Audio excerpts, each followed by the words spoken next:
mga korok, nandito muli si Kuya First 21 para sa another project niya ngayon.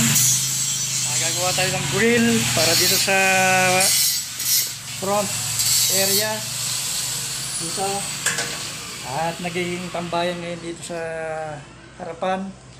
So naisipan ng ating kliyente na paggawa ng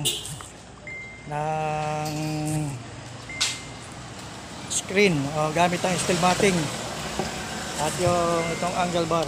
So katulong uli natin si Ron, kasamang Ron, para sa pagtatabas ng ating mga materyales. At pamaya-maya po mga porok ay ating hihinangin para magkaroon ng arang. Actually doon sa area na yun ay paglalagyan ng ating kliyente ng mga halaman. So mahilig sa halaman to and pansamantalang wala po tayong laro ngayon at kasalukuyan ito habang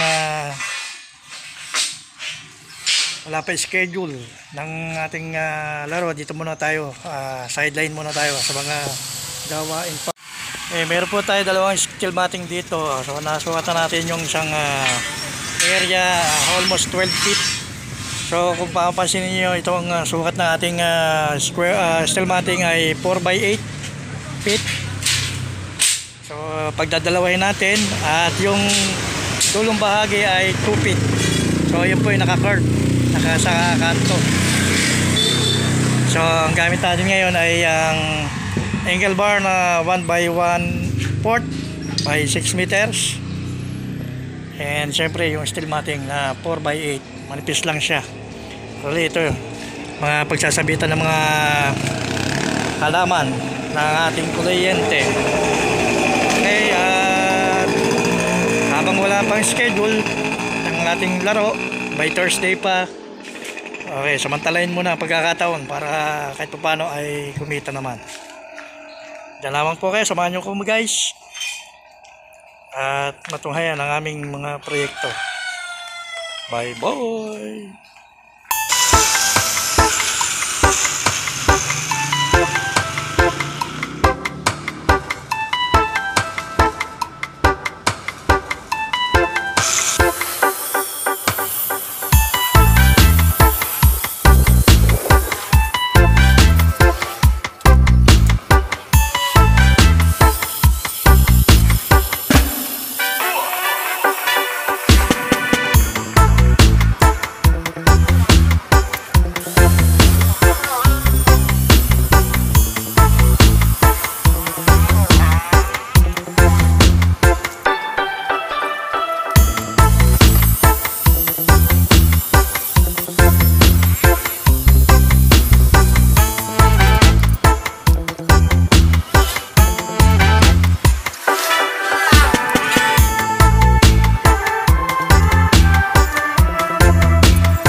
Okay mga kaparok, ito na yung progress natin para doon sa steel matting screen sa gilid. Nalalagyan ng mga halaman ng ating kliyente. So hanggang sa muli mga kaparok, this is Kuya Force 21. Kita-kits tayo uli sa mansion bukas para sa aming another project na staircase painted. So see you in my next videos. God bless. Bye bye.